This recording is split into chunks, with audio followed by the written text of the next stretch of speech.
내가 살고 있는 연변 조선족 자치주는 우리나라 지도에서 토끼의 귀 북단에 있다. 조선 말기부터 우리 민족이 이주하여 개척한 지역으로 한국에서는 북간도라고 불리었다. 그리고 지금은 그들을 조선족이라 칭한다. 전 중국 문화부 장관을 지낸 시인 허징즈는 연변을 방문하고 산산 진달라이 춘춘리에 시베이 라는 시를 남겼다. 산마다 진달래요, 마을마다 열삽이라는 뜻의 시이다. 이 시는 연변 지역에서 한민족이 일본의 제국주의 침략에 항거하여 처절하게 싸운 역사를 극명하게 대변해주고 있다. 사진들은 내가 연변에서 생활하며 만난 열사와 의사들의 묘비이다. 사진들 외에도 주변 곳곳에서 무수한 희생의 흔적을 만날 수 있다. 지금부터 우리 민족 독립운동의 숭고한 역사를 품고 있는 연변에서의 투쟁의 역사를 함께 알아가 보자. 연변에서 한국인의 이주가 본격적으로 시작된 것은 1860년대 말로 거슬러 올라간다.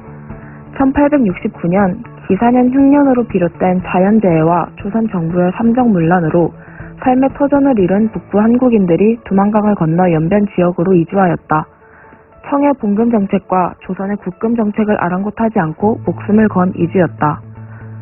두만강을 건너며 불렀던 월간곡은 이 땅에 정착하게 되는 우리 민족의 전주곡이다.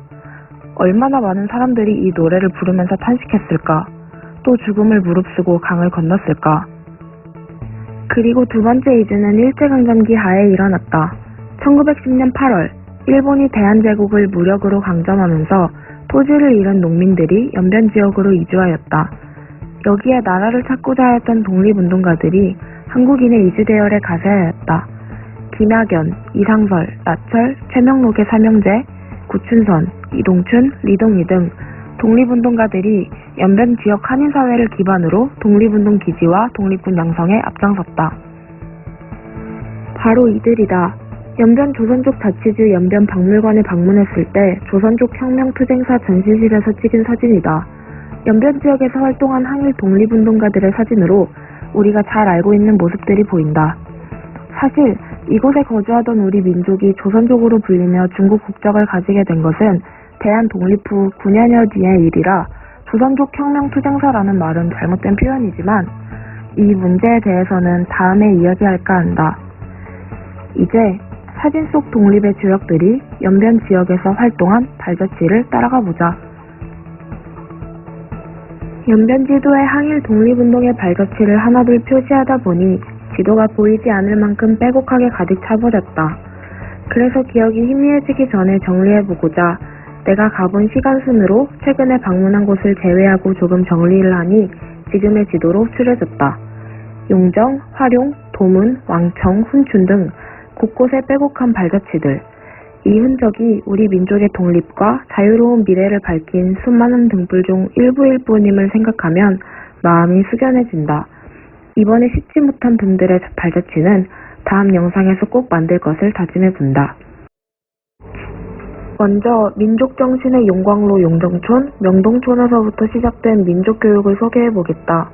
1907년에 용정촌에 설립된 서전서숙은 연변 지역 조선인 근대교육의 효시가 되었다. 그 뒤로 설립된 명동학교, 창동학교, 광성학교, 정동학교는 철저한 반일교육을 이념으로 민족 인재 양성에 매진하였다. 아픈 과거를 품고 있음에도 용정은 소담하고 정다운 느낌이었다. 이런저런 학교들이 모여있는 동네, 별빛 찬란한 우리 민족의 지성과 감성을 느낄 수 있는 동네. 이곳에서 자란 윤동주 시인의 묘비에 하얀 국화를 두며 묵념한다. 다음으로 군사학교를 소개한다. 전문 군사인재 양성을 목적으로 한 나자고 사관학교와 그의 건학 이념을 계승한 북일학교, 북로군 정서의 사관연성소는 독립군을 양성하는 전문 기관으로 거듭났다. 왼편 첫 번째 사진에서 흰색 화살표가 가리키는 이곳이 1910년대 리동희 등 독립운동가들이 나자고 사관학교를 설립했던 곳이다. 후에 이 학교 졸업생들은 항일 무장투쟁에서 중추적인 역할을 톡톡히 해냈다. 왼편 아래의 사진 흰색 화살표가 가리키는 곳에 그 사관 생도들이 근거지로 삼았던 동굴이 있다. 산 중턱에 있는 이 독립군 피신처 동굴 입구에는 태극기와 알려지지 않은 대한독립군 4명인 이준, 양희, 지승호, 장태우의 이름이 새겨져 있다. 이 동굴이 속한 동네는 신선동이라 불리는데 학교 친구들과 아침 일찍 일어나서 꽤 먼 거리를 달려 이곳에 도착했다. 신선동은 현존하는 중국 유일 항일 독립군 유적지, 독립군 비밀 집결 장소라고 한다. 우리는 신선동의 태극기를 보기 위해 꽤 힘들게 올라갔고 열애자도 있었다. 힘들게 오른 암벽에서 태극기와 독립군 네 분의 성함이 새겨져 있는 것을 보니 가슴이 뜨거워졌다. 내일을 조심하며 경계해야 하는 삶은 어떤 것일까? 산호단판 같은 생활 속에서 어떤 마음이셨을까? 연변에서 생겨난 또 다른 사관 학교들도 흔적은 없고 그 자리만 남아있다. 왼쪽의 사진은 북로군 정서 사관 연성소가 입간 자리로 김자진이 소장이었다. 그리고 오른쪽 사진은 경신천변 때 화를 면치 못한 북일학교의 예터이다. 무성한 수풀에 숨어있는 이곳에서 100여 년 전에 한인들이 무관학교를 설립하여 독립군을 비밀리에 양성했다. 이제 연변에서 일어난 비폭력 시위, 3.13 만세운동에 대해 이야기해보자. 1919년 3월 13일 용정촌에서 만세 시위운동이 시작되었다. 흑백 사진 속에는 북간도 용정의 해랑강변을 가득 메운 조선인들이 조선 독립 축하회라는 이름으로 만세운동을 벌이는 모습이 담겨있다. 군중 한가운데에 대한독립과 정의인도라고 쓰인 오장기가 모래바람에 펄럭이고 있다.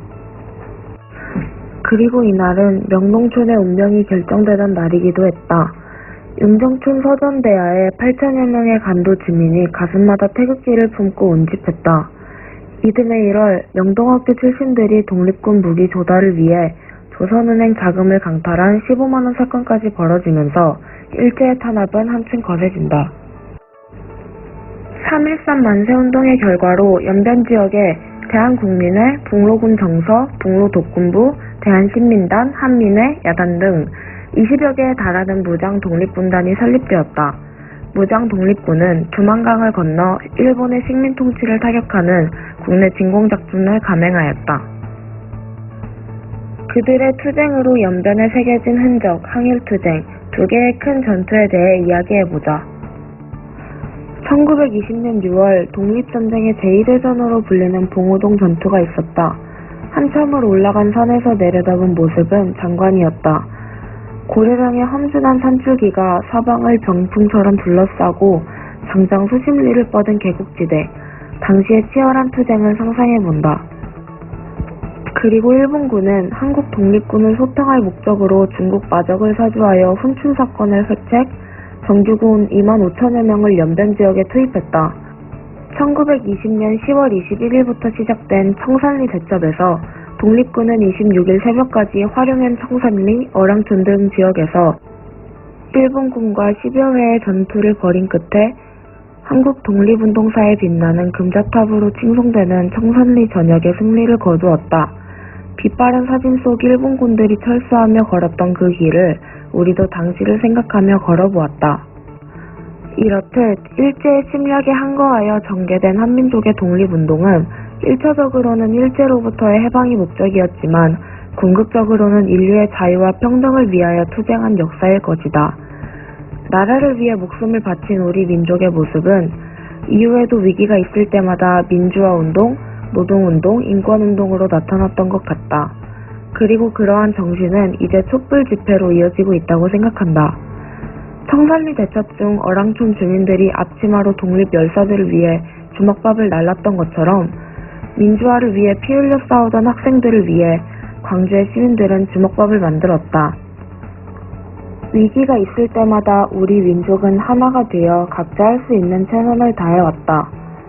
연변의 독립 유적지를 돌아보며 내가 대한민국 국민임의 큰 자긍심을 느끼며 나 또한 내 자리에서 최선의 노력을 다할 것을 다짐해본다.